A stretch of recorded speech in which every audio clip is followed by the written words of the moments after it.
Good day, ladies and gentlemen. Welcome to Druk's Milan Unboxing. This is more aimed to the South African viewers because I'm going to talk about a local card we had in Cape Town, promoted by Brice Boxing Promotions in conjunction with Insane Boxing Promotions of Savas. Now, a clip of this has already went worldwide. I was privileged enough to do the TV commentating. They were in a canvas show to show later on SABC, and I believe that's a plan. I think somewhere on Friday nights they show these fights. And the thing that went worldwide was the main event, big heavyweight Ruan Visser falling out of a ring. Now, what happened there? We were all sitting there waiting for the fight to start. The heavyweights, they were up in the ring, moving around, warming up. My co-commentator promoter Jack Brice was in the ring as well. So I was talking alone there on the mic on the broadcast. And then as it was Ruan Visser and Tian Fuk, two very tall heavyweights. Ruan is 6'9½".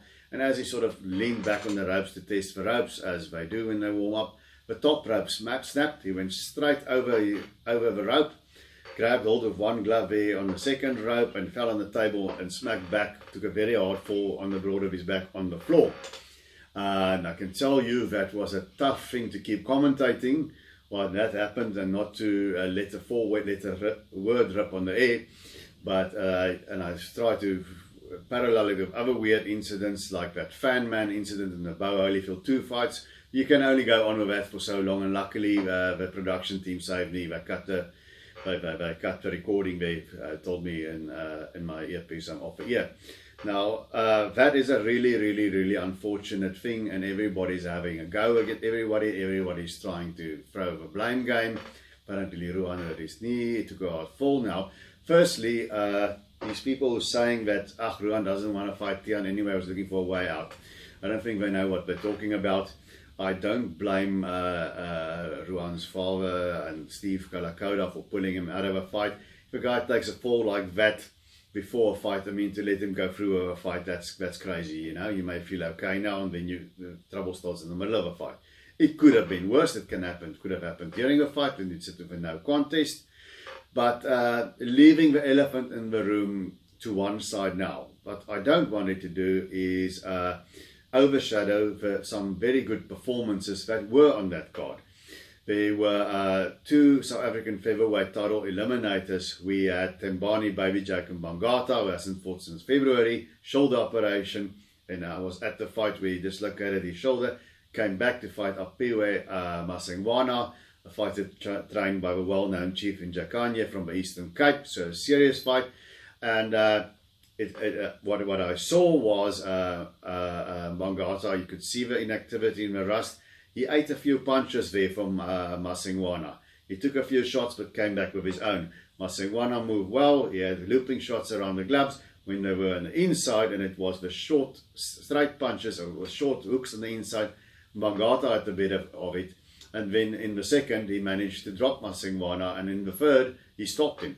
So he moves to 11-0 with five knockouts, I believe. So he wasn't known as a big puncher, and suddenly he found some power. And what I could see is the right hand was working. He was throwing that right hand with authority. There was no hesitation there. So I can't wait to see him in his next fight. Hopefully it will be for vacant South African title, and hopefully it's going to be against Abdulaziz Kunert, who was in the other eliminator. And he was facing Mfusi Makai, also a tough kid from the Eastern Cape. And they fought on fairly even terms. Both landed their punches. And the thing about Dula, he was 9-0 with one knockout. I always said, you know, he can't crack an egg. But his trainer Emil Brice said they were going to show me. Dula said they were going to show me. And lo and behold, in the second round, he landed an absolute cracker of a right hand. Brought his feet nicely with it, and I love the way how he turned his hand down, how he turned his hand in on impact, and he knocked Makai on his back. Makai, his eyes were rolling in his head. He tried to get up, but they wouldn't let him continue. He was out of it. So a fantastic and unexpected turn by Abdulaziz Kunert. Great young fighter. Kunert, great young fighter. Bangata, so I can't wait to see that South African title fight battle of Cape Town between them.